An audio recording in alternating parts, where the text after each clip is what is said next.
Hello, everybody, and welcome back to Talking About Birds, the only Cardinal podcast losing more interest than Lars Newbar. My name is Nate Heininger, and I am joined by my co-host, Ben Samorka. What's up, Nate? If you have an idea for the opening bit, text or leave us a voicemail at 848-48-BIRDS. Hambone, how you doing? Amazing. I just got an email, a special thank you from Sublime. I haven't read it yet, but the fact that they're reaching out is pretty exciting. Nice. Very sweet of them. I know that, you've done a lot to serve Sublime over the years, and that's nice of them to finally reach out and show some personal, I'm assuming very personalized gratitude.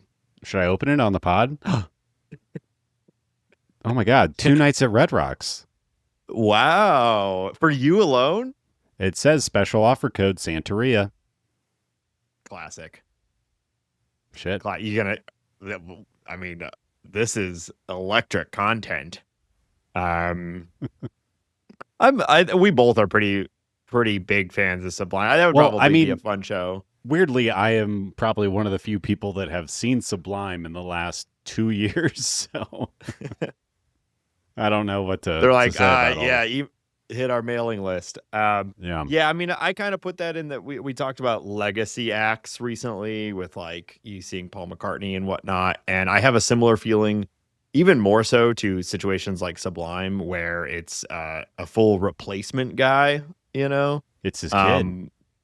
It's his kid, which I guess as far as replacement guys go, that's better than just like some other guy.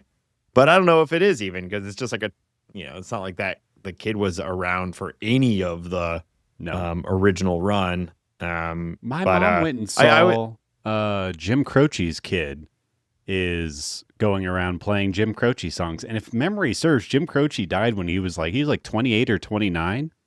In like the 70s. And I think I don't know, it's good work if you can get it, right? I guess like if my dad was Jim Croce, maybe I'd go around playing his songs too. Well, I think it's Foreigner. The band that is touring as Foreigner has no original members in it. It is at this point a full-on cover band. Yeah.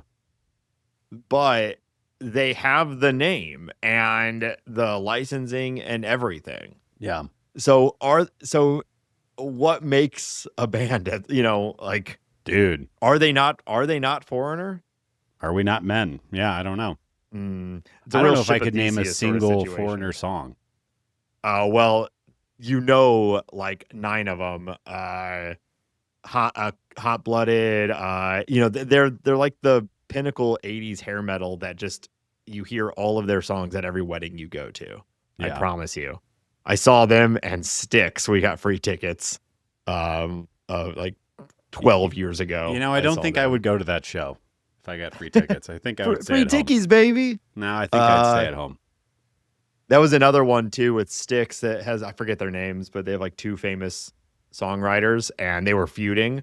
And so the touring band only had rights to like the songs that the guy who was still a part of the band was playing. So they couldn't play like, yeah. I hope we feud. Yeah. I mean, I kind of feel like we're in a constant state of feuding. I've also, I want a good Hatfield and McCoy style feud though. You know what I mean? Like we're shooting each other and stuff, like killing each other. Okay. Yeah, cousins fighting cousins is a yeah, but if there's only one of each of us, I feel like that lasts very like one person dies and then it's over. This is a one episode. We gotta start including our friends and family. Oh, okay. We gotta deputize. You know what I mean? That kill was justified. I see your brother relatively regularly. I could take him out. That'd be good for a start. I think Jake would be an easy kill. There's a movie filming in St. Louis right now. No way. I know. That's the whole thing. I just wanted to bring that up. No, there's a movie called Jacob Beats Up Nate being filmed. What? In St. Louis. So there's been a lot of people having a lot of fun with that one. It's shockingly specific to your life. I know.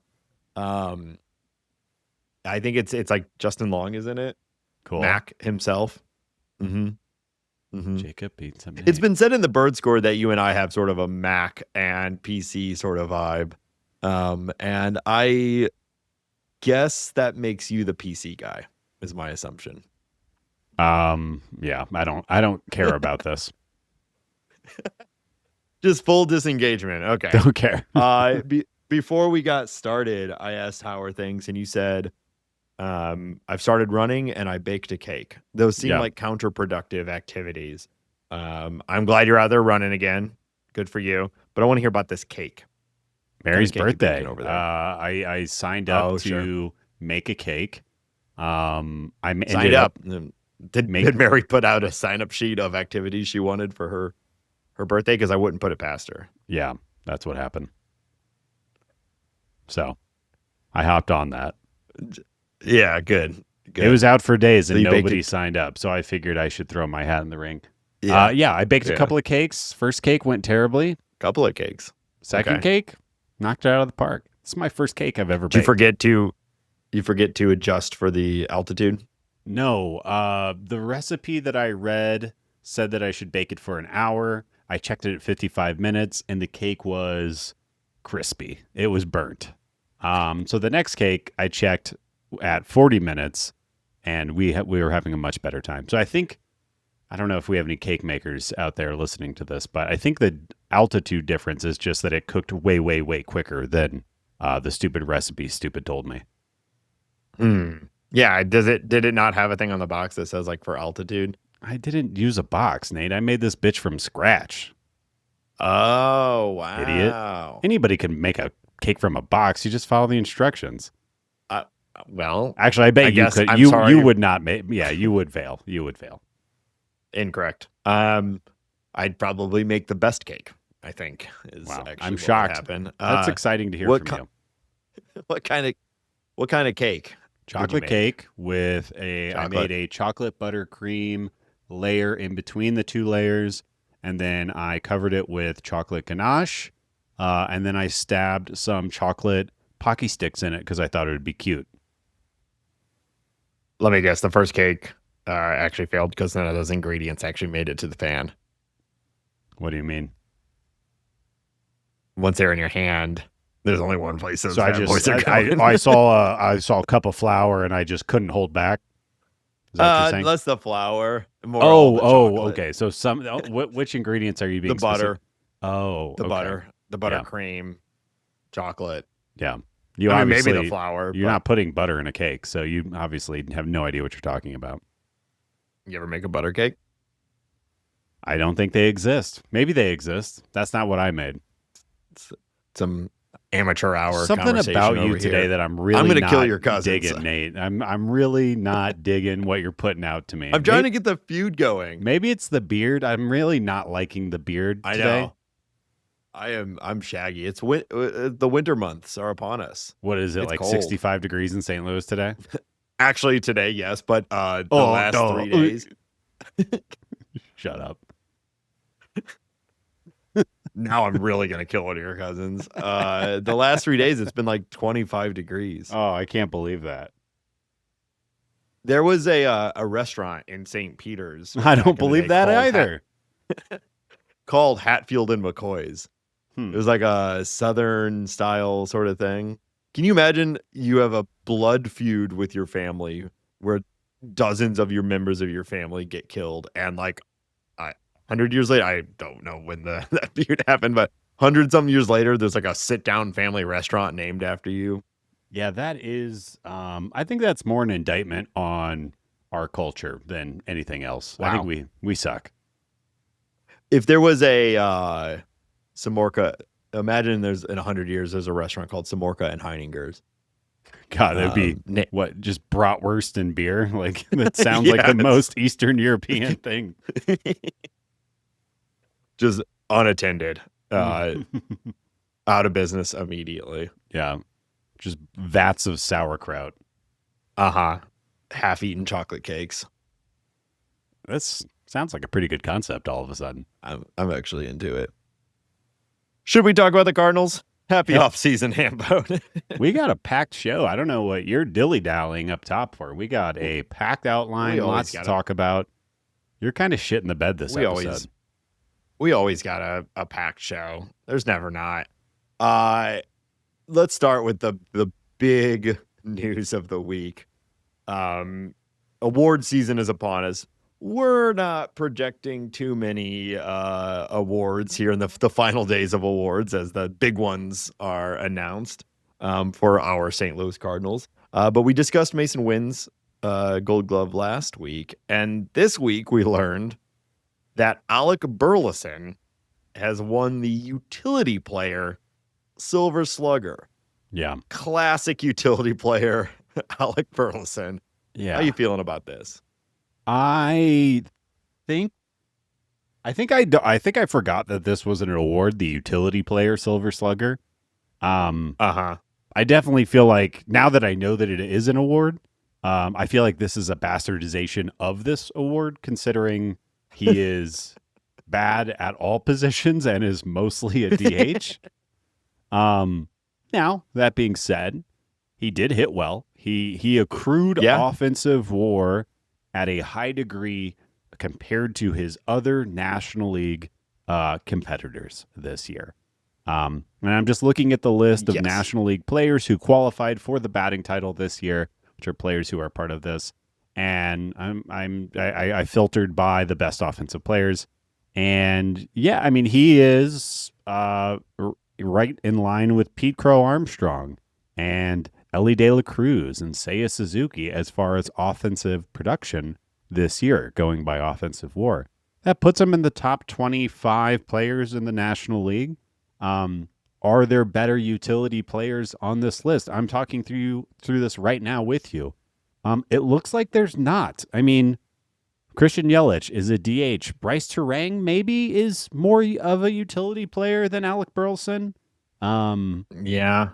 Well, it all comes down to what you're circling here is the definition of utility, which I guess they just went with.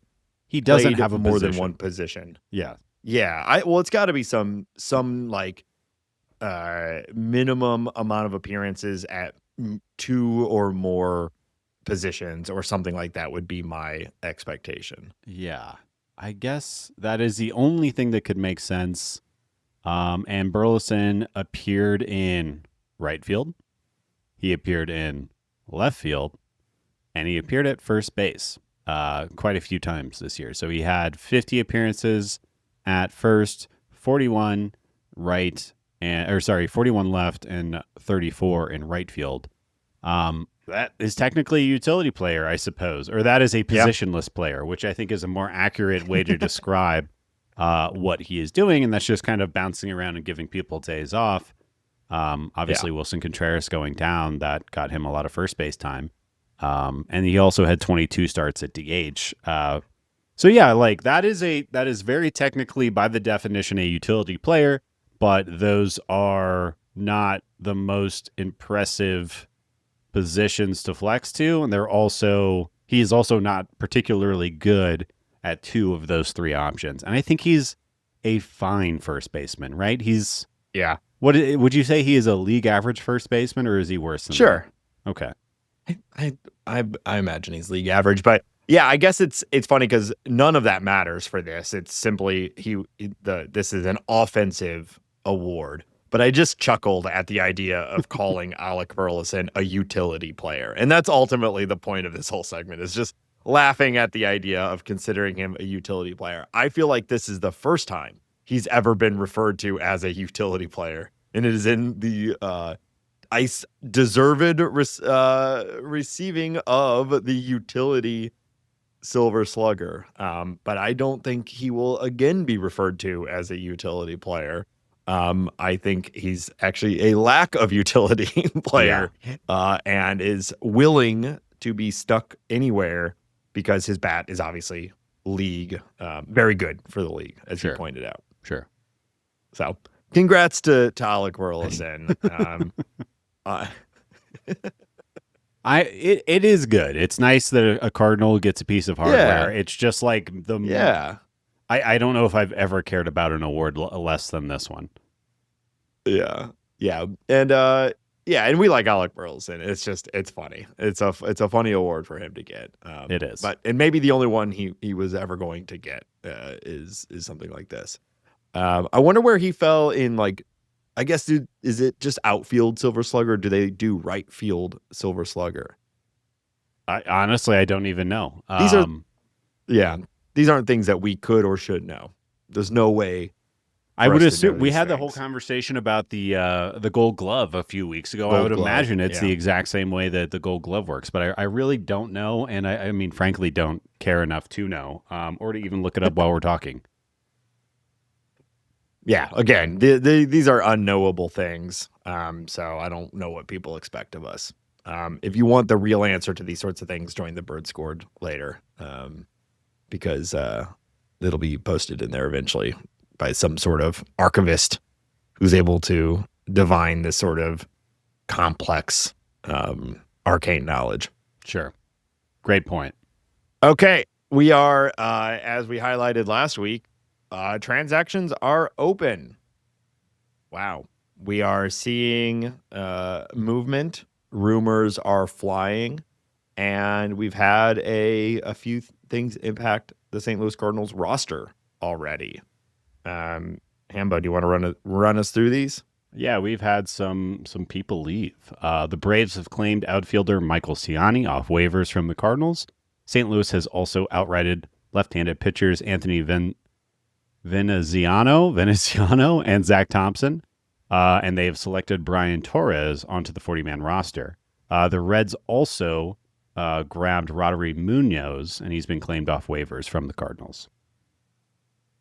Right. So, not any major surprises here. Quick shout out to Michael Ciani. There was we had a lot of fun with Michael Ciani for a brief period of time. I always love the like quick, high batting average, nothing else, defensive aces that the Cardinals tend to find themselves with. So it was the right thing to move on from Michael Ciani. Hopefully he can find success again. But not surprised that he's not a part of the Cardinals' future plans.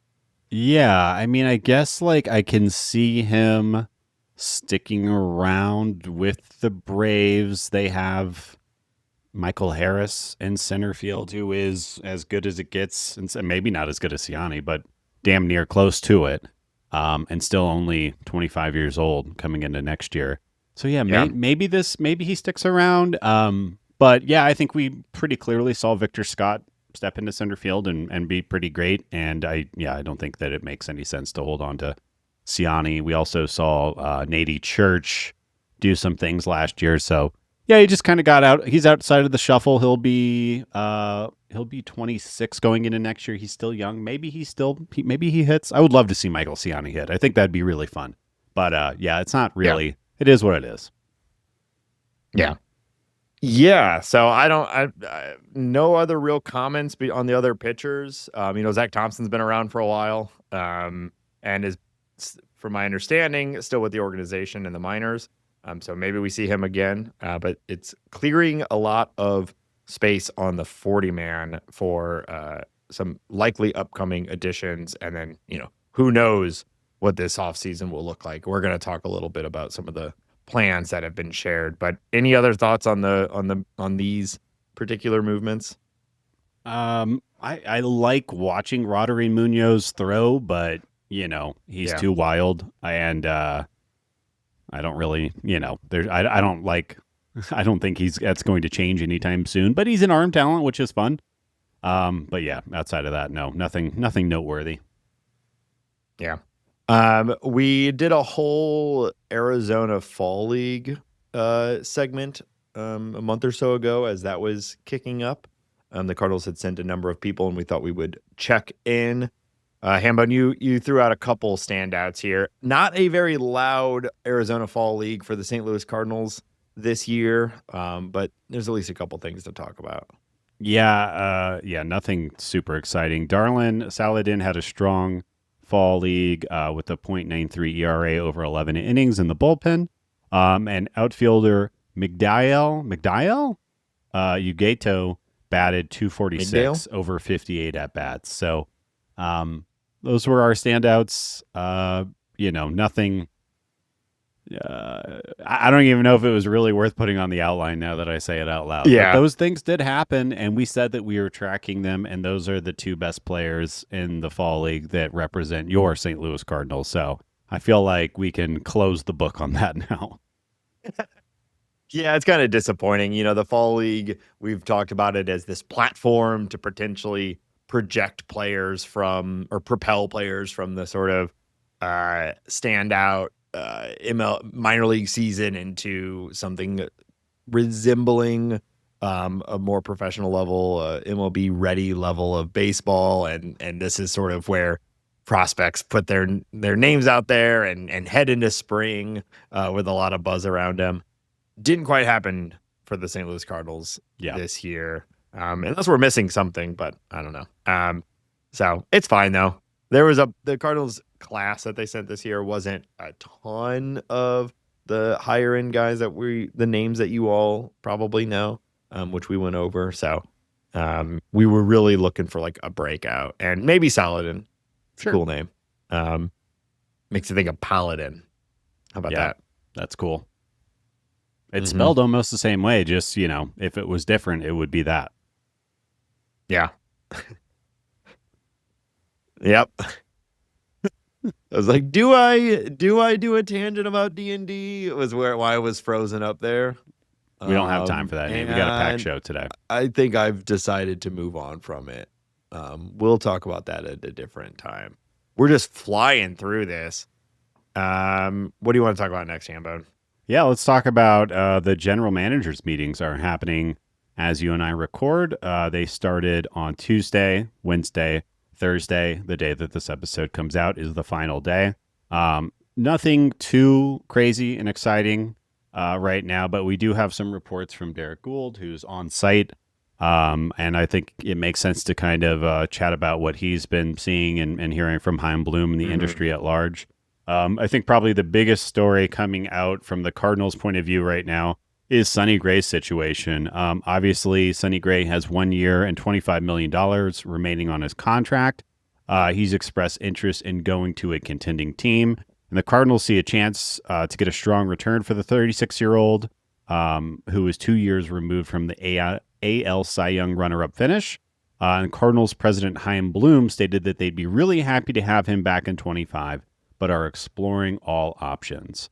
We've talked about this. I think that it sounds like, I think probably number one goal for Chaim Bloom would be to move Nolan Arenado because of the blockage that he creates and the at-bats that he's kind of soaking up, the step back that he's taken generally, his expense, everything. It just, that's probably number one. Sonny Gray is probably number two on his priority list. And as far as like from an ease standpoint, I think it is, 10 times easier to move Sonny Gray than it is Nolan Arenado.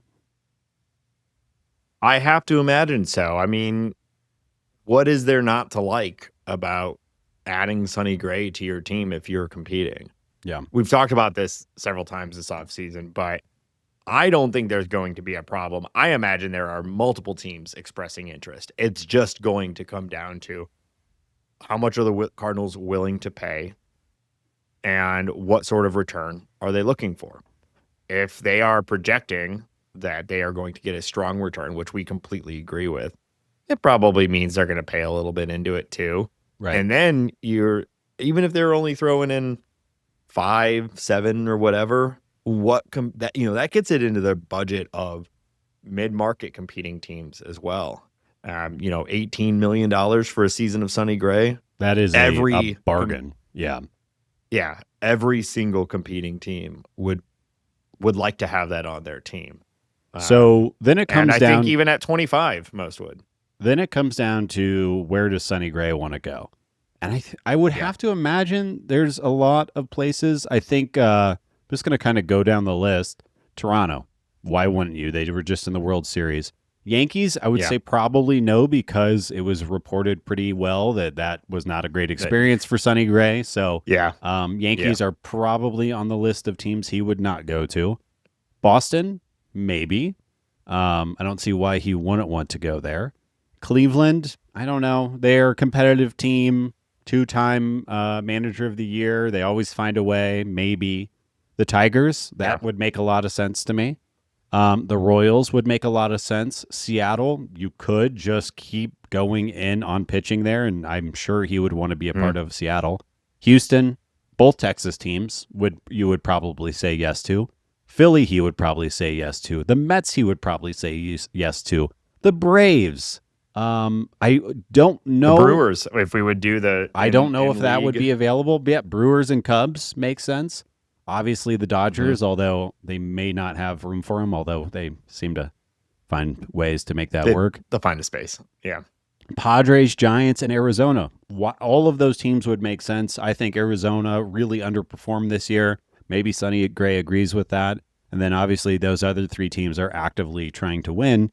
So I think that there is over half the league that Sonny Gray or would be interested in Sonny Gray and that Sonny Gray would say yes to. I think it's just a matter of, kind of like you were saying, making sure that you get the best deal back for Sonny Gray, and there should be a lot of competition. Said it over and over again, but a top flight starter on a 1-year contract is what GM salivate over. This is highly, highly desirable. I don't care about the age. I don't care about anything else. Yeah. When you also maybe consider in some of the concerns the league might be having about the 2027 season, the 1-year deal nature of Sonny Gray is even more valuable. So I agree with what Chaim Bloom said here. I just cannot imagine the Cardinals won't get a strong return. I imagine they'll be targeting pitching, but I think it'll be best player available, best player on the board. That's what you normally go for. If you can get a top 100 prospect, to just get that guy. It's got to be even more than that, I think. Not just a single top 100 prospect. A full season of a front end starting pitcher should get you a very good return. I don't know. I guess we'll see. Yeah. But I think it'll be even better than just like a single top 100 prospect. I would just like Chaim to go get the guy that he believes in. Whatever that looks like, I don't really care. But get a guy that you're really excited about. You can sell to us for whatever reason that might be. But yeah, I think it makes sense, and I don't think it's going to happen like today or tomorrow. But hopefully the groundwork is laid right now, and we get this moving. You would think that this is, like I said, I think the market will be robust, and it'll probably happen quickly because of that. It's been a while since the Cardinals have had like a high profile trade for a guy. Yeah. They've done a lot of one to many, right. We're getting 3 guys and et cetera. It's what a lot of the last trade deadlines have been. So it would be fun if the Cardinals, it was just Sonny Gray straight up for a guy. Right. Well, and that's like if Mo was here again, we would probably, we're going to roll into the season with Sonny Gray, and we're going to roll those dice, and we're going to try to flip them at the deadline, and, we'll get what we can get. And I think when you're talking about having an entire year as opposed to like 6 to 8 starts, you should be able to get a lot more for Sonny Gray. So, yeah. You mentioned the Tigers. That'll be an interesting one because they said they intend to keep Tarek Skubal for 2026, but they will listen, which is, kind of doesn't mean anything. But if they do decide to actually hold on to Skubal and go for it in 26, it would be interesting for them to trade for Sonny Gray and then, go for it. But if they don't, they would have both Skubal and Gray to trade at the deadline, which would be pretty, exciting and maybe help set them up pretty quickly. I think they make a lot of sense. I think they have a lot of young players that the Cardinals could be interested in. Keeping him in the Midwest, it seems like he likes being in the Midwest, so I think that he would say yes to that. And I'm kind of part rooting for the Tigers to do good things just because I think they're a fun team and a young team, Yeah. and maybe it's just the Midwestern thing. And yeah, I'd like to see them, keep it going.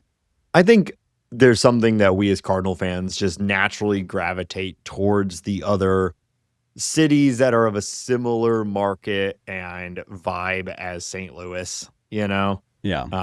There's obviously a lot of differences, but like market size and spending amount and all that, like there's The certainly heyday was in the 50s.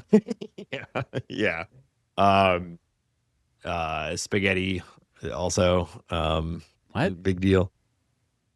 Well, Eminem's over there with his Wow, that was such a stretch. Spaghetti sandwiches, and of course we have the Hill.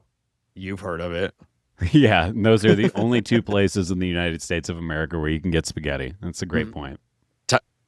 Top two, I think. Oh my God. Did you not sleep well last night? What's happening? I'm pulling this show along, Hambone. I trying to keep the energy going. You're being a real Hatfield.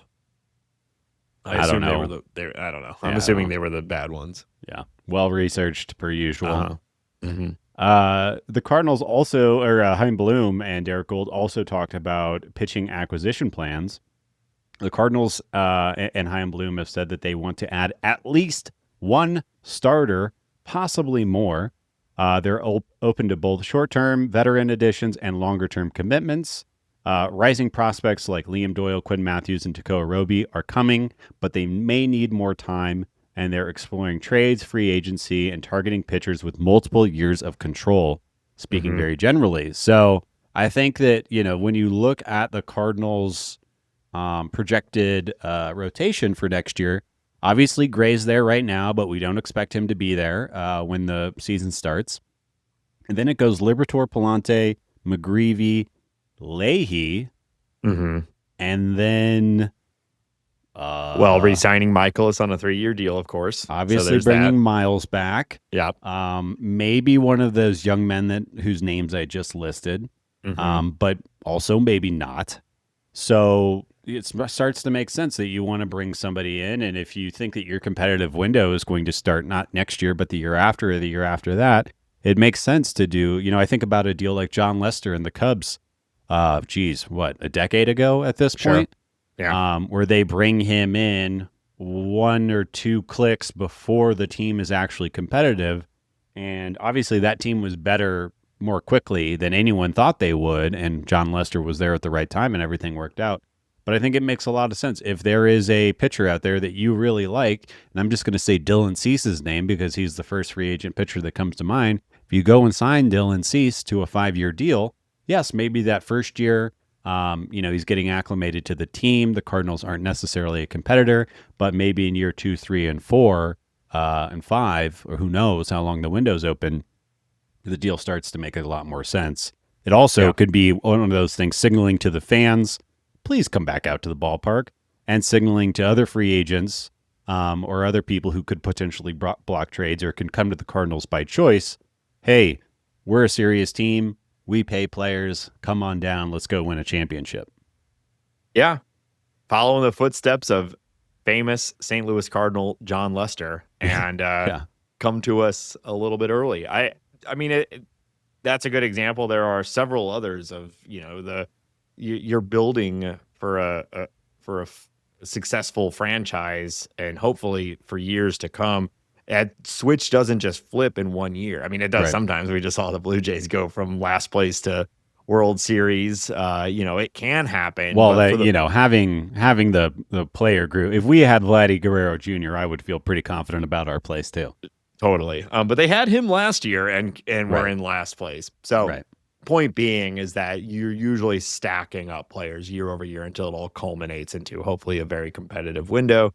And so the strategy of like, okay, now we think we're good. Let's go sign every available free agent doesn't work. We've seen it. The Mets keep trying that, and it just doesn't work. You want to add in and build, and it would make a ton of sense. I think Chaim Bloom knows that. I think probably most people know that. That's what he's saying. Like, we're going to look for guys on multiple years. Just depends if it's the right guy. you mentioned Cease, and I like Dylan Cease. The one that I don't think is going to happen, but the one that I would be the most interested in is possibly realistic would be Michael King. Yeah. I think he is a true ace, but he has had injury problems and hasn't fully like established himself exactly as that. I think the reputation doesn't match the output because when he pitches, he's pretty incredible. And I think he's still 30. So you get him I think you'd get him at a better deal than a guy like Dylan Cease. And I think he could be one of the best pitchers in baseball. I think whoever signs Michael King will end up being happy. Yeah. They did. And I think there's a potential for a slight discount considering his last year and the injuries. But he's good. He's really, really good. And that might be the type of thing you're talking about. Yeah, Michael King will be 31 next year, just to be clear. Yeah. And I mean, you go, oh man, guy over 30, but we've said it over and over again. If they're pitching, then they're here. Look at what we just got out of Sonny Gray, who we signed at 34 and are about to get probably a very good return because of his excellence at 34 and 35. Right. So I would like Michael King. Outside of that, any of these guys I would like. MLB Trade Rumors did their top 40 free agent predictors, or maybe it's top 50. And you have to go all the way down to number 39 to find a guy that is one of the writers predicted the Cardinals to sign. Did you happen to see this? I did not. Cody Ponce. Oh, okay. Remember him? I do. He's been in Nippon, right? Correct. And he just came off of a year of dominance in Japan. High strikeouts. Because the article, I'm just repeating the article, makes some comparison to Eric Fetty. Yeah. And he's trying to come back to MLB. And so, given the Cardinals' history of signing guys like this, or at least being interested in guys like this, there is some logic around the Cardinals going and getting Cody Ponce, which would be certainly a low dollar deal comparatively and a potential for some upside. Not very exciting, but a potential sort of secret surprise. I mean, Miles Michaelis, his first few years, same sort of thing. Like there's just some real value in these sorts of guys when it hits. So that's an interesting one to keep an eye out for. Yeah, I think to just kind of talk about more guys, I think like Dylan Cease and Michael King are probably a level above pretty much everybody else who's on this list. Maybe you throw Ranger Suarez in that same group too, or maybe just a tick down from those two. Yeah, he had a real I like he's Ranger interesting, Suarez. And I could see him. Framber Valdez. I forgot about Framber. Yeah. Suarez would be an interesting one because moving from the Phillies stadium to St. Louis might be compelling for him as well. Same with Framber. We kind of assume most of these guys would benefit from moving to St. Louis. But they're going to be expensive. Yeah, I think those are the guys I would, if you give Suarez, King, or Cease a 5-year deal at a pretty good dollar amount, I think Cardinals fans would be really excited about that. But there's also a list of guys who are a tick below to varying degrees that you could give shorter term deals to, either pillow deals to prove their health or to prove their viability. But the pool is very wide. It's maybe not, it doesn't have the most depth, but there are names like Brandon Woodruff out there that could be extremely interesting. Now, he did get a qualifying offer, which I would not be surprised if he ended up taking. I was reading about this. The QO this year is like $22 million. He is being paid $10 million for opting out of the deal with the Brewers, so he could get paid $32 million this year to pitch for the Brewers. Obviously, that $10 million, that's already his. That's sunk cost. It just is what it is. But he could get paid a hefty salary to come back with a team that he likes, prove that he's healthy and effective, and come back and do it. So we'll see what happens there. I already said Suarez. Cody Ponce is an interesting name. Jordan Montgomery, we remember him and how good he was with the Cardinals. John Means, if he can stay healthy, could be a guy. Nick Martinez has had varying levels of success. There's a lot of interesting John Gray. There's a lot of interesting guys out there. Zach Gallen coming back now that Mozeliak is gone could be interesting. I think Zach Gallen is the poster child for a 1-year deal with a player option. And maybe he comes to St. Louis, proves it, and goes out and makes a buttload of money. Or maybe Zach Gallen is just not as good as he used to be. I don't know what the answer is there. Yeah, lots of options. I will say, to go back to that top tier, considering Max Fried got 8 and like 218 or whatever last offseason, and it was right around this tier of pitcher, if not below some of these guys. I expect most of those guys at the top tier are going to get something better than a 5-year deal. Like, they're going to be looking for 6 to 8. And unless the market develops in an unexpected way, which happens, I'd be surprised if the Cardinals will go that big this offseason. So it is that I'm hopeful they will, but I'd be surprised. So it is this tier of guys that are really interesting. And then there's even like the tier below, like Herman Marquez is available. There's a lot of, I know you would love that. I don't know if you've watched enough of him over the last. I was at the game where he struck out. It was either 7 or 8 in a row. I was there in person, and that was extremely exciting. So I say that Herman Marquez has given me good baseball vibes before.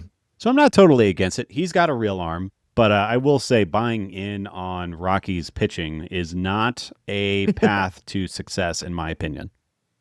No, usually it is not. So there's a lot of options, and based off of what Chaim Bloom said, it seems almost certainly that they're going to sign someone. The big question to me is if they also manage to trade for someone that has some control. I think while they might sign a guy on a 1-year deal, they're not going to trade for a guy on a 1-year deal. They will be looking to trade for control. So there's some interesting guys out there too that could be acquired via trade. So you want to run through some of those? Yeah, this is as far as what Gould and Bloom they've spoken about. Several starting pitchers.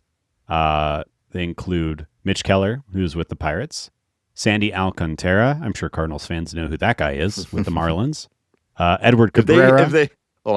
Sign Zach Gallen and trade for Alcantara, and just be like, maybe we could go and get a Rosarina too, and just have a real good post Mozeliak party. I was gonna say, if we bring in Alcantara on a trade and sign Zach Gallen, then Chaim Bloom has to go to opening day with Mo's head on a pike and stand on the pitcher's mound.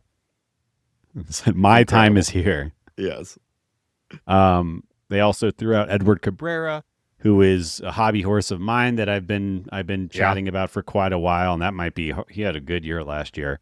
That might be harder. Mackenzie Gore even thrown out there, which seems unlikely, and the window of the Nationals is ever confusing. Like the fact that we are at the phase of the Nationals rebuild where one of the key pieces that they traded for when they moved Juan Soto got back, they're talking about moving him. It's like, well, there's a reason they're in, like, their whole front office got fired. Right. What are we doing, guys? Yeah. But I would say I like all of those guys. Sure. All of those guys would be interesting.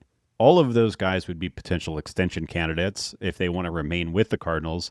And all of those guys could also come with the Cardinals, pitch for X number of months, and then be moved at some deadline to gain more prospects.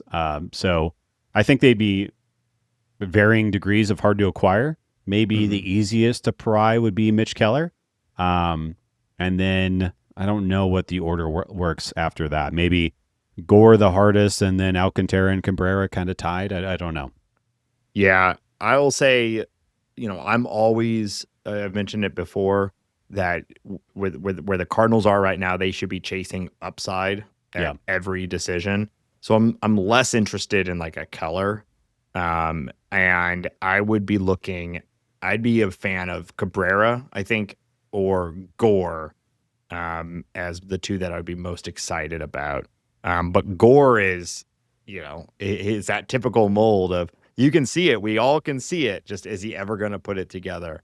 And are the Cardinals the team that are going to be able to get him across that? Whereas Cabrera kind of looks like he's doing it. He just needs to stay healthy.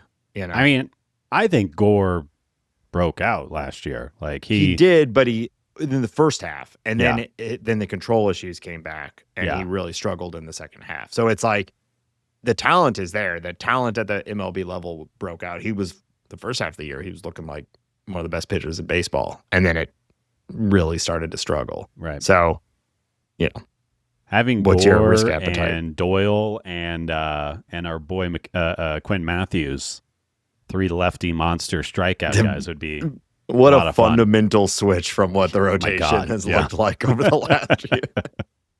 And I think we all know what Mitch Keller is. We've watched him pitch against the Cardinals for a while. I think we all know what Alcantara. He's a Cy Young winner. And Cabrera, he just locked in that control. He's always had the amazing stuff. He's just not walking as many people. But that would be exciting if any of those guys come. I'm trying to reset my brain because last year I would say absolutely none of these guys. It's not even a possibility. Yeah. Get your mind, go start thinking about Cody Ponce only. Yeah. But we don't really know how it's going to work. Maybe, hopefully Chaim Bloom sticks to his word and he actually starts leveraging his assets and the glut of the same type of guy into one of these names that make a lot of sense and would be a lot of fun for Cardinals fans. I bet you if you bring in a Alcantara or a Mackenzie Gore, that alone might start getting people in through the gates. Just going out and getting a name that baseball people know would be a lot of fun. I think that's all St. Louis fans want, is to know there's a plan, and that it's being executed, and that we're being communicated with. Years of like, oh, we think we have a shot, whereas everybody who both inside and outside understands like, no, they didn't really have a shot. Of course, there's these like crazy outlier potentials, but it didn't happen 3 years in a row, and it barely happened in 2022. So I think if Bloom and co can come out, be clear about expectations, and be seemingly making direct action towards a specific plan, I think people will show up and people will enjoy the team. We've supported mediocre Cardinals for years. It's only been the repeated years of lack of clarity and inconsistency that really started to drive fans out of the ballpark.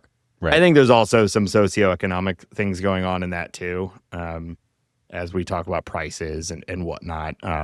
But I think there's enough Cardinal fans that would overcome that if we had all the other things. Yeah, I mean, I think, we talked about the World Series viewing numbers with the Cardinals not even being closely involved with that. Like, St. Louis is baseball crazy.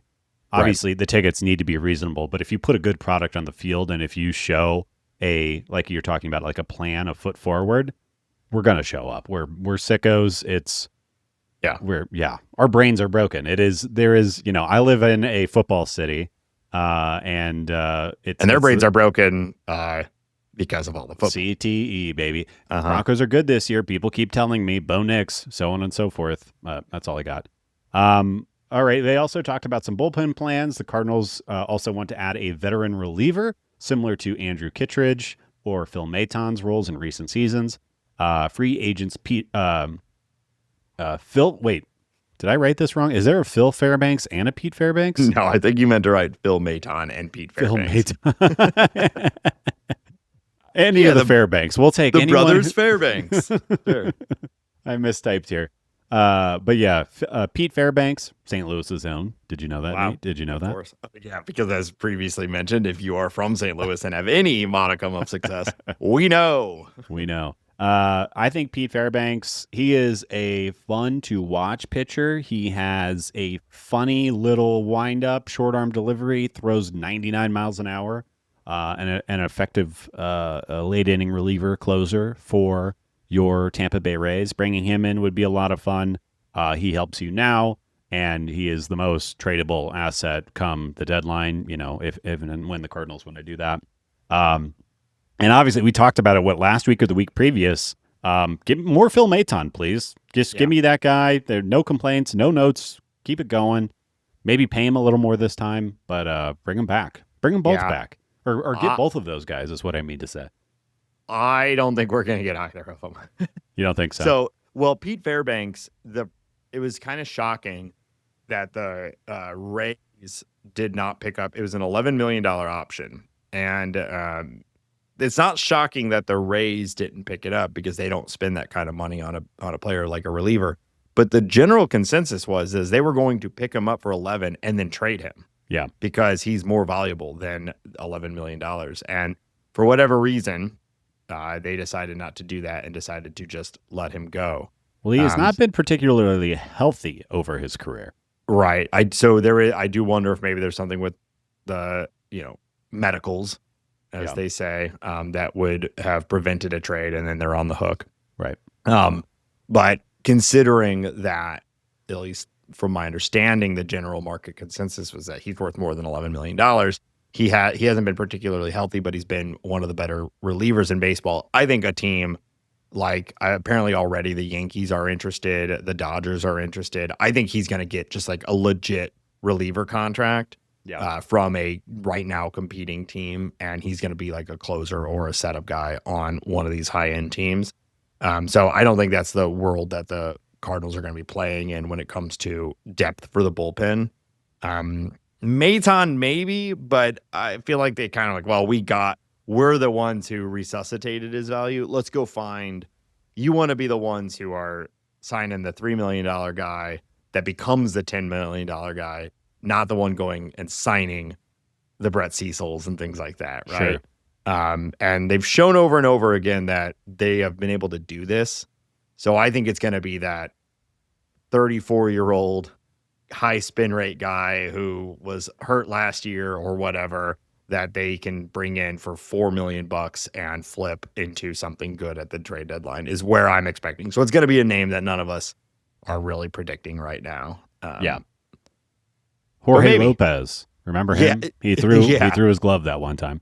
Yeah. I think that's probably right. Although I like the fact that we're even throwing those names out, and I understand what you're saying, but I also think that we're in a new era, Nate. We don't really know what we're talking about and what we're thinking. Well, that's not a new era. We have never known what we're talking about.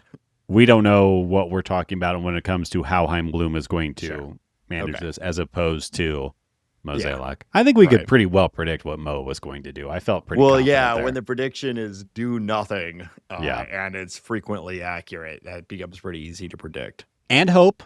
You're forgetting hope. Yeah.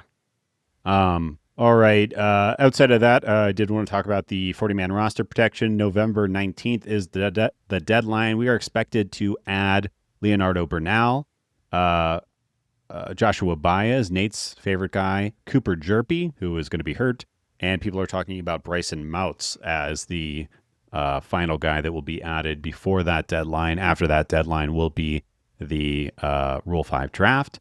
The Cardinals are protecting those guys. I think those all make sense. Any commentary you want to weigh in on there? Just keep an eye out for Josh Baez. I've been saying it all season. He's going to be on that 40-man. We'll see how this offseason plays out with our slop of outfielders who we don't know what to do with.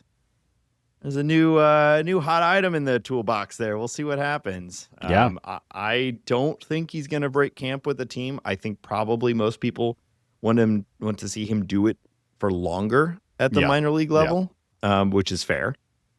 But I think he's coming. I think the hit tool. He is that toolbox guy that it's really easy to be like very, very excited about it. And I think the hit tool gains he made in 25 are real. And that's been the missing piece.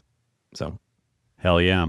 The only other newsworthy thing, and I didn't even put this on the outline, I don't know if you want to talk about it, but there was the report about the Rangers' supposed interest in Lars Nootbaar. It's kind of a nothing burger. Anything you want to say about it? I mean, it was the source of my opening bit joke, but it's if you didn't hear it, apparently the Rangers were interested in Lars Nootbaar, and then he had the Hagelin's deformity surgery, and they're no longer interested in him. This is the report, at least. Yeah. And I mean, he has what? Talk about a D&D curse or something. It sounds like, yeah. Right. We need a paladin to cure Hagelin's deformity. There you go. There you go. So I'm not surprised. I guess you could look at it two ways. A team could see that and say, oh, that explains the injury or the bad 2025. There's a buying opportunity here. He's had the surgery. He'll be good again. Or you look at it and you go, we don't want to touch that. We were more willing to buy just a down year. But now we know he has a deformity and we're not interested. And I think that's a reasonable take. Is when you're thinking about a developing trade market for Lars Nootbaar, you really don't like the first major article about that to be that a team has lost interest. No.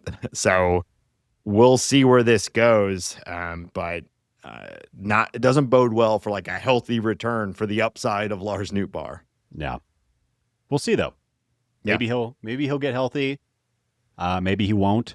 Heim has kind of been non-committal about whether or not he's going to start spring training on time. So we'll see. I don't know. It sounds rough. Heel surgery? No thanks. Those are important parts. I use them every day. Every day. Twice on Sundays. All right. I think that'll cover our news from the Cardinals for this week. So we're going to move into the back half of the show, do some league news and play a little game. But before we do that, we, of course, want to remind our listeners that this show is supported on Patreon by listeners just like you. Subscribers to the Patreon get access to episodes a little early and get access to our private Discord server. It's the Birds Squad. You hear us talk about it pretty regularly at this point. It's a private chat group that is a really great place to talk to other Cardinal fans and other listeners of the show. As the offseason progresses, it's a great place to get immediate notification of news related to the St. Louis Cardinals. We're always tracking and everything gets posted there immediately and can spark a good discussion. And it's just a cool place to be outside of all of the shitty social media. And this year, this was a suggestion in the Birds Squad, and I have put it together. I'll be posting it shortly. We're going to do our own free agent prediction contest this offseason. So I'm simplifying it a little bit. We're going to all be predicting the landing spot of MLB Trade Rumors top 20 free agents. And we'll see what the winner gets. I don't know. Maybe they can come in and do a game against Hambone here, like our previous game. Or maybe they don't want that. But maybe a that'll be t-shirt? on it. Maybe a competition? Maybe, but it's got to be the Mozeliak. I forgot about that. The Mozeliak's face with Boa written under it, which some freak out there, I think, purchased one of those ham phones. So. I've been meaning to purchase one. I just haven't gotten around to it yet. That's great. Yeah. So we'll be talking about that. If you want to participate, patreon.com/talkingaboutbirds. We also have a suggestion for movie night, which I'm excited about. We got to find a way for everyone to watch that though. But anyway, talkingaboutbirds.com or patreon.com/talkingaboutbirds. Also, thank you to anyone and everyone that leaves us a review on your favorite podcast platform. It's a very simple, quick way to support the show. It actually does help. And we appreciate everyone who has done that. And then finally, tell your friends, tell your family. It's going to be Thanksgiving here in the United States pretty soon. And probably most of you don't want to talk to your family about a lot of things that are happening right now. So talk about baseball, the great uniter, and talk about this dumb show. It's a great, different thing to talk about. Wow. Hambone, where else can people find us? Online? We are on all the social media stuff. You can find us on Blue Sky, Instagram, TikTok. You can watch this episode on YouTube if you'd prefer to do that. You can buy great t-shirts. You can find all the podcast information at talkingaboutbirds.com. You can email us at talkaboutbirds@gmail.com. And of course, you can call us and leave a voicemail or send a text message to 848-48-BIRDS. That's 848-482-4737. That's right. 848 birds. Yeah. All right. Let's go through what other league news we have.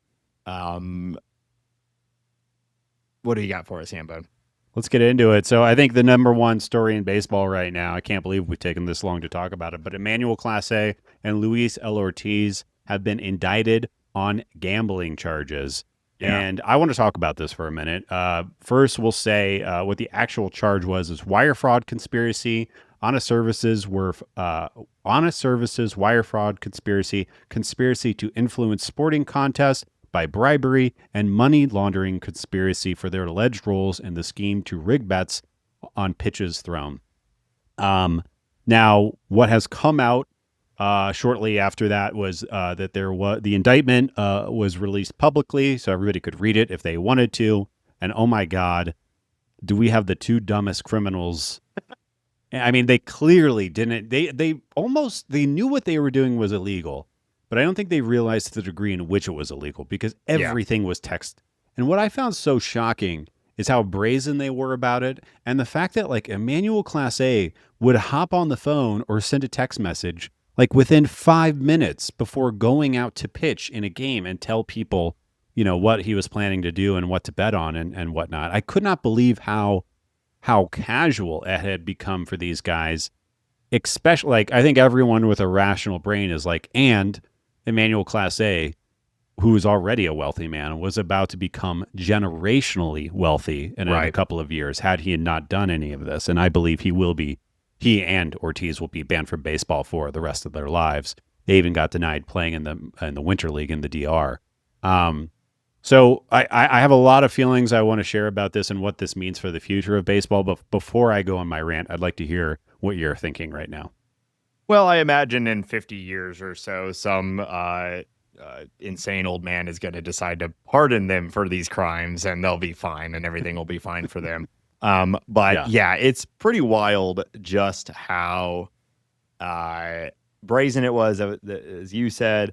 I mean, they're sending like text messages with like sad puppy dog faces and things like that. Like there's the one that everyone might have seen by now where he tried to throw a first pitch ball. And I think it was Andy Pages, of course.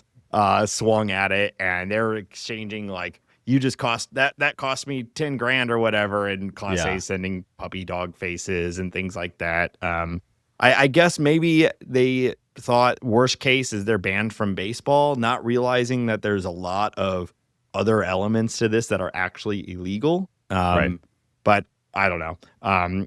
To put an even finer point on your on the wealth side, in 2025.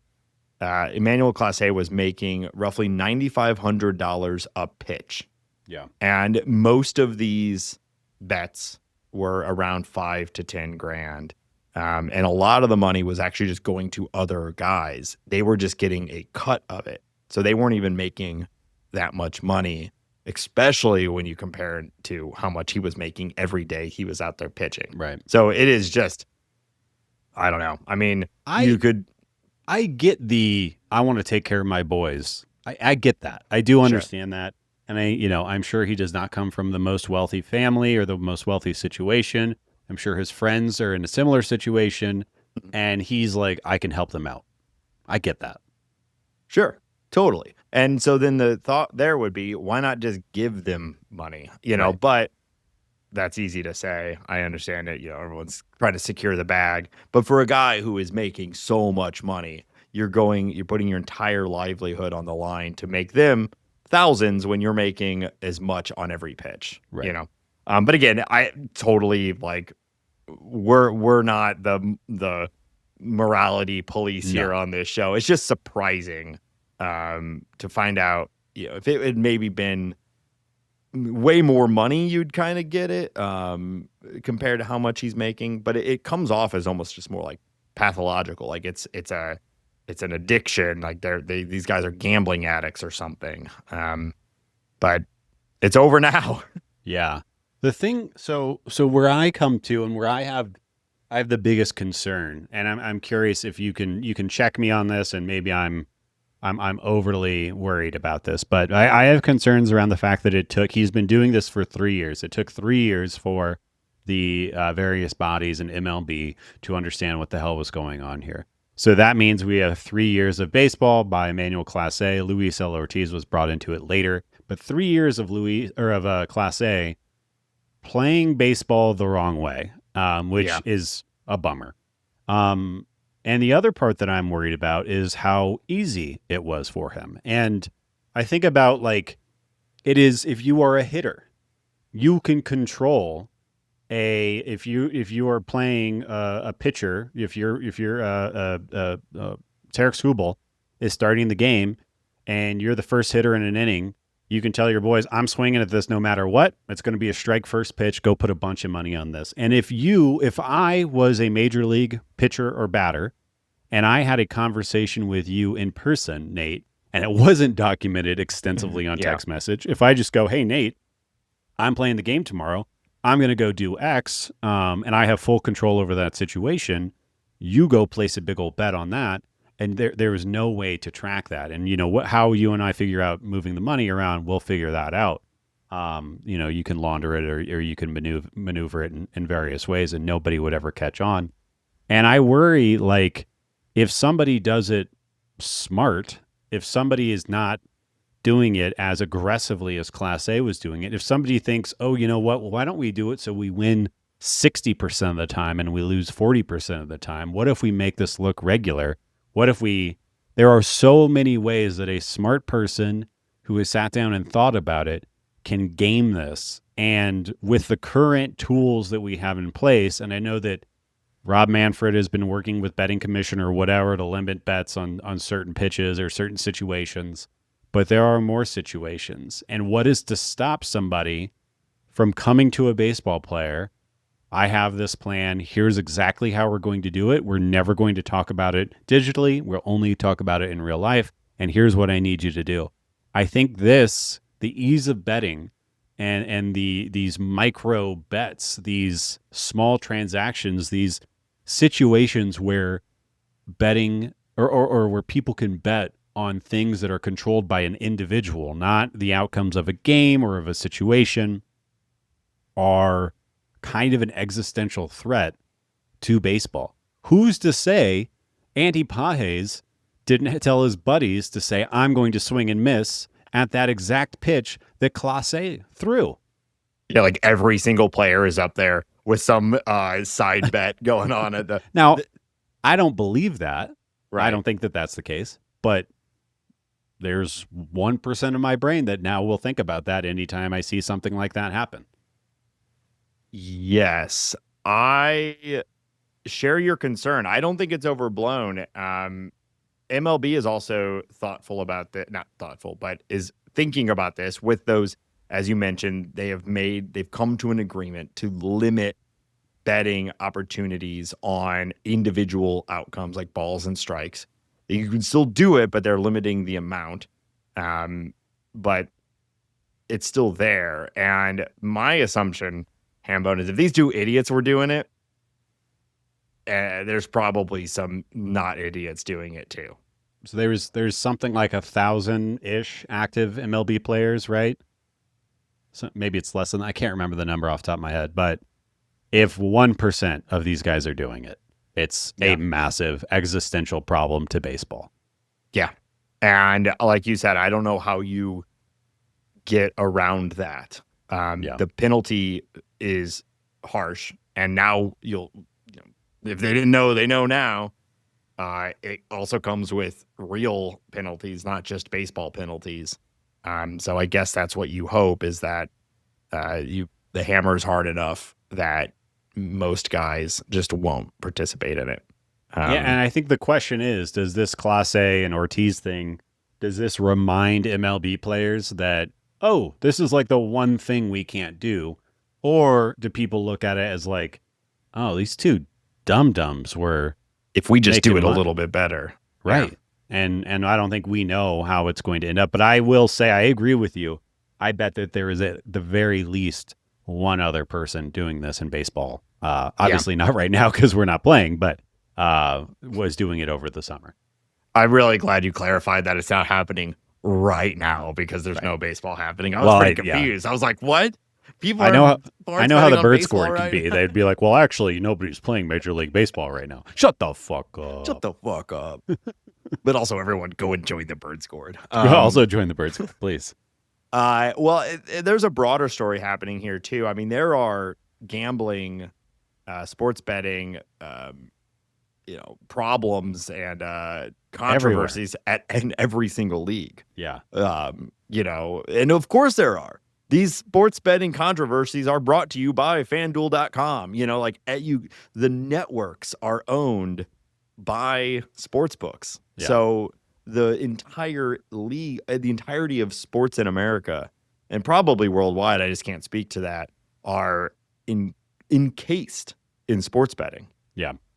The whole thing too is look at how much money you can make. Like the marketing is about money. Here's free money. We're giving away money if you come in and join with us.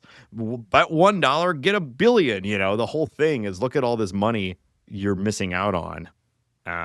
It's no surprise that it is going all the way up to what Chauncey Billups and like active Hall of Fame people are participating in illegal sports betting stuff. Like, I don't know. I imagine at some point, probably not right now, but at some point there's going to be a national turn on this sort of thing.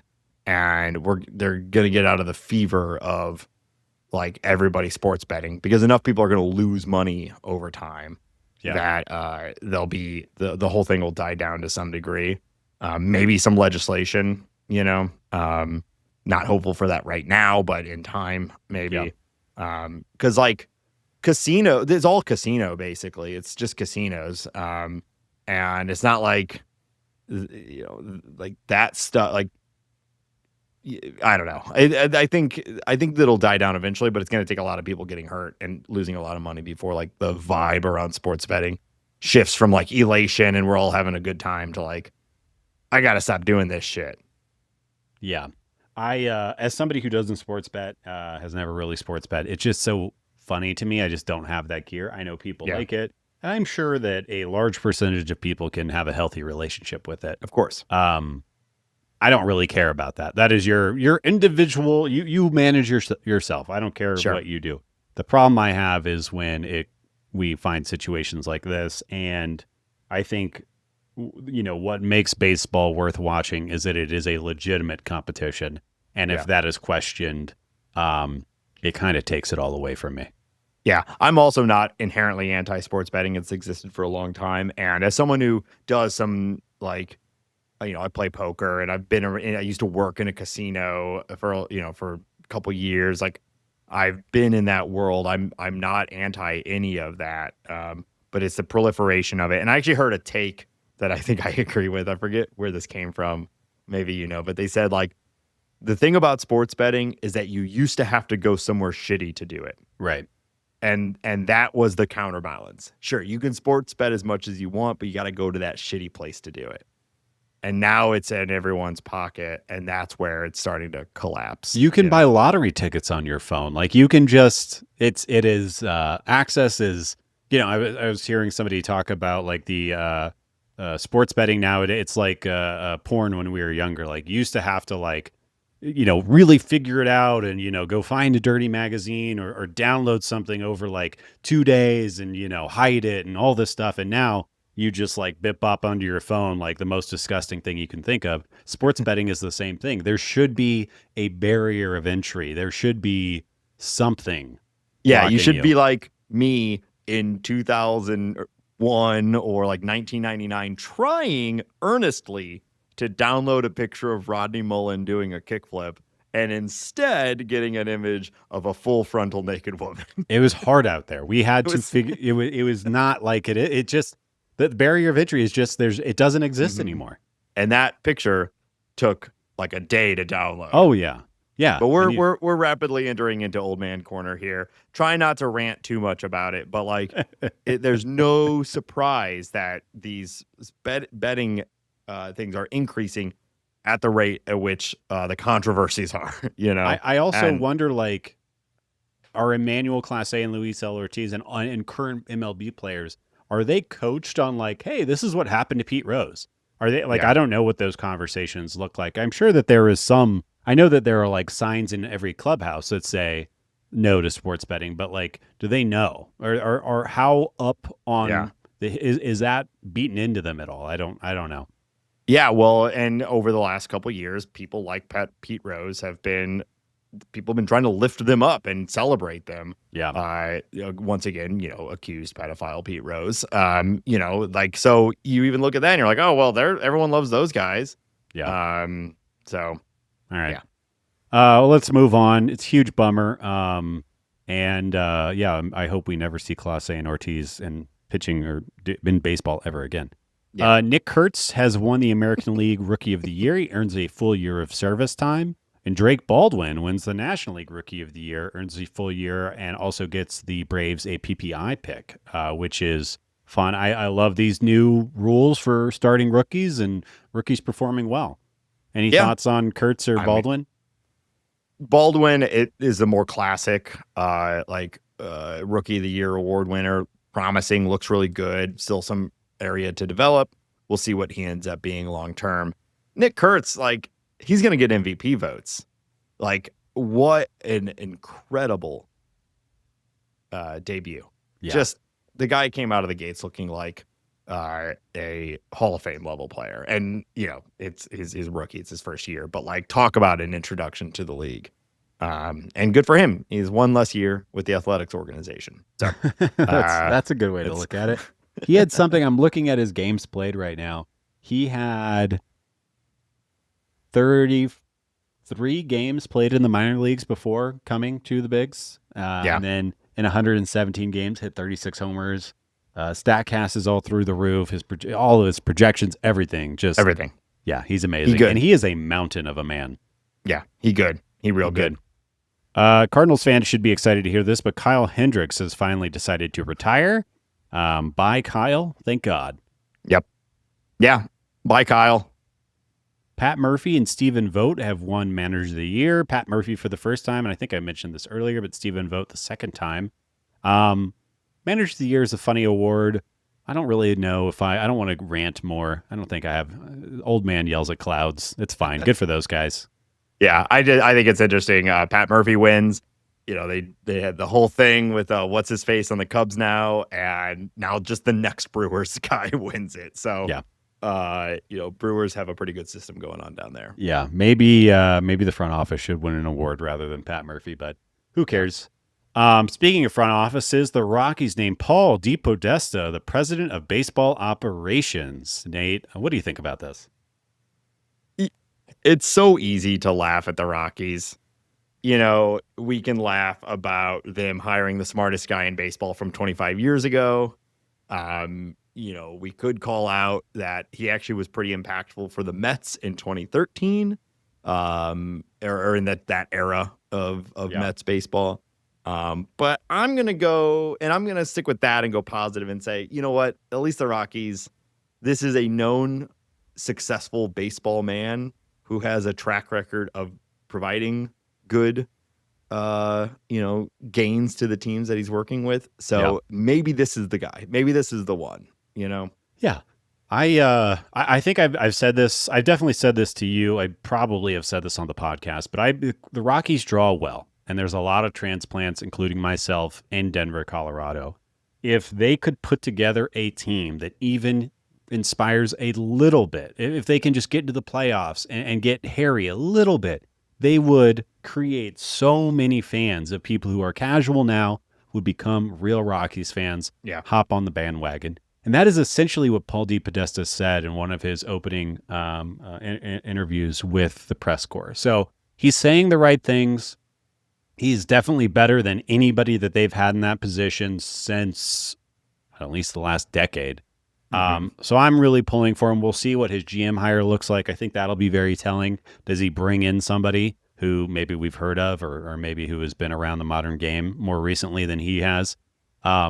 It's just the fact that he's coming from the Browns, which is the Rockies of the NFL, is worrisome. But I am hopeful. He's saying all the right things, and I'm cheering for him. Yeah, what a career. He's the not the face of Moneyball, but one of the architects of Moneyball. And he goes to the Mets and has some success there, super high profile. And then did he go straight from that to the Browns, who have been? I believe he's been with the Browns since 2016, but I'm sure somebody can correct me. I don't know off the top of my head. I don't follow football, but I do know the reputation of them just being horrible.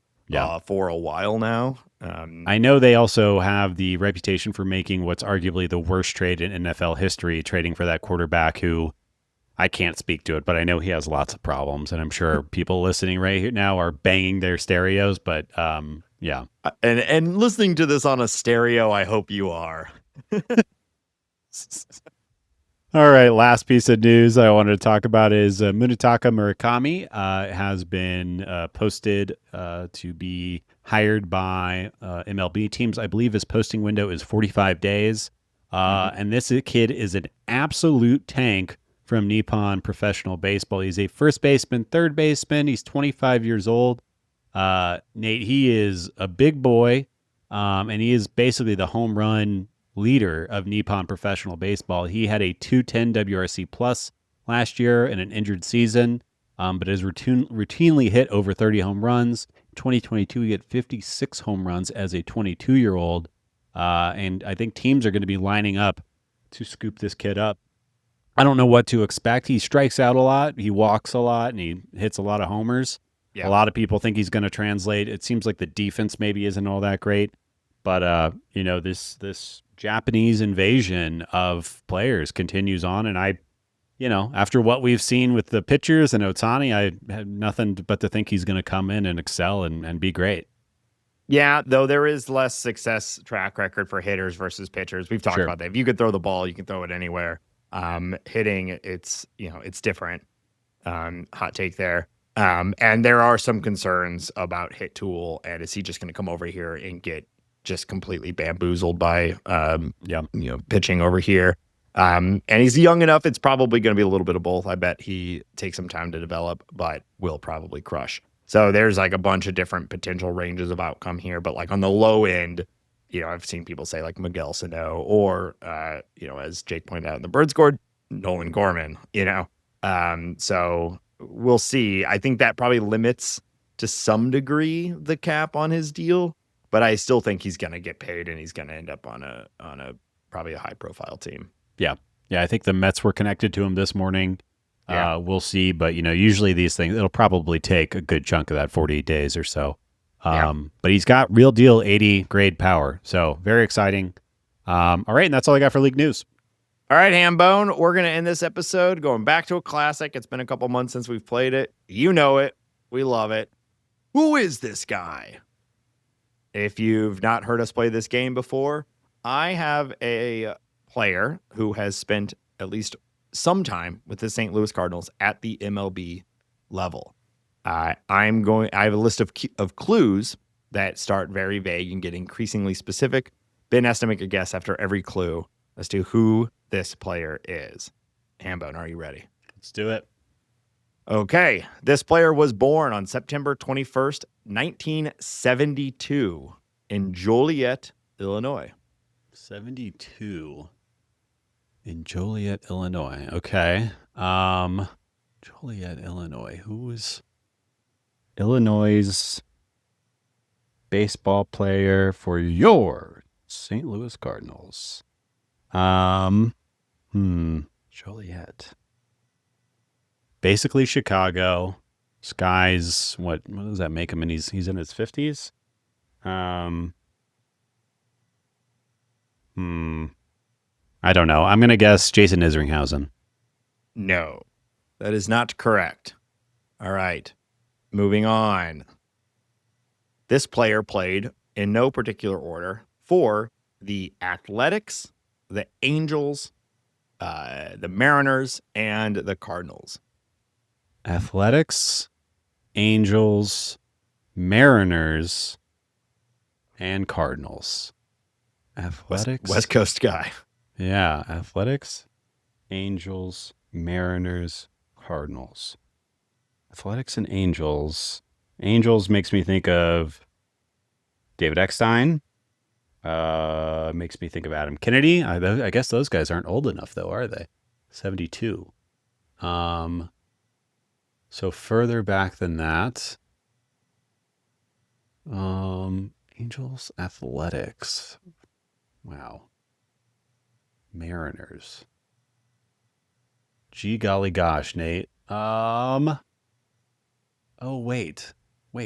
Is my timing way off? My math bad? I'm going to say Jeff Weaver. No. Dang it. You're in the right time period, though, I'll say. Okay. To some degree. So this utility player, funny, played many positions and was known to some degree for his defense. He led the league in range factor at first base and second base at different times in his career. But he also did play outfield every once in a while. Wow. He range factor at first base. And second base. Yeah. Who is a guy that has played for the Cardinals? I guess he didn't necessarily play for the Cardinals at first base, at second base, but that played second base that would also play first base. Wow. This one is tough. Yeah. You've gotten me on like the second one for a while now, so I thought I'd go a little deeper. But this is a guy. This is a known guy. This guy. Yeah.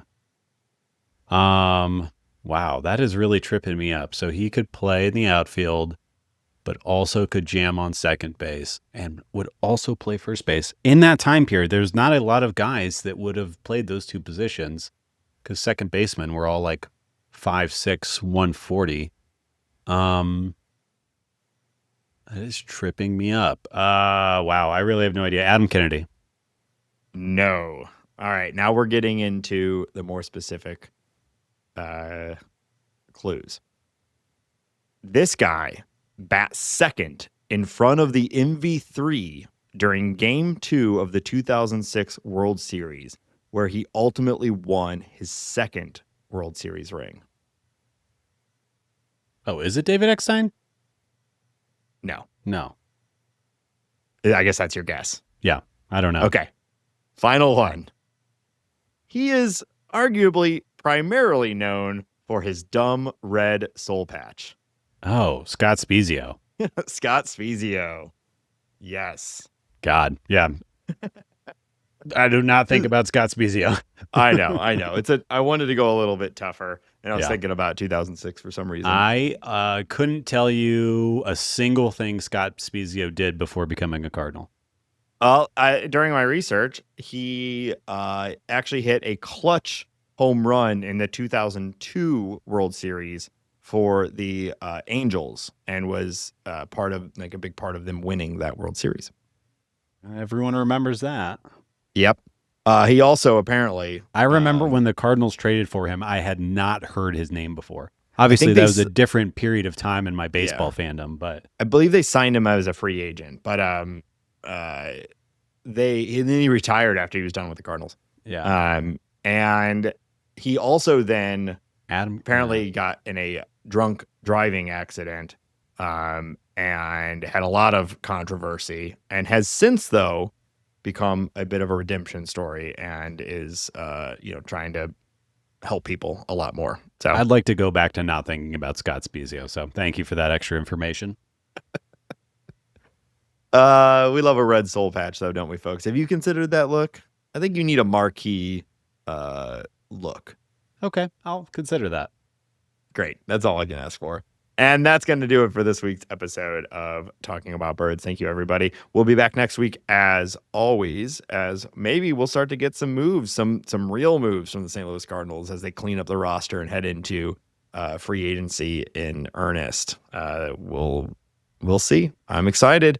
And I think that's going to do it. So until next week, go Heim Bloom. Sure. Bloom it up.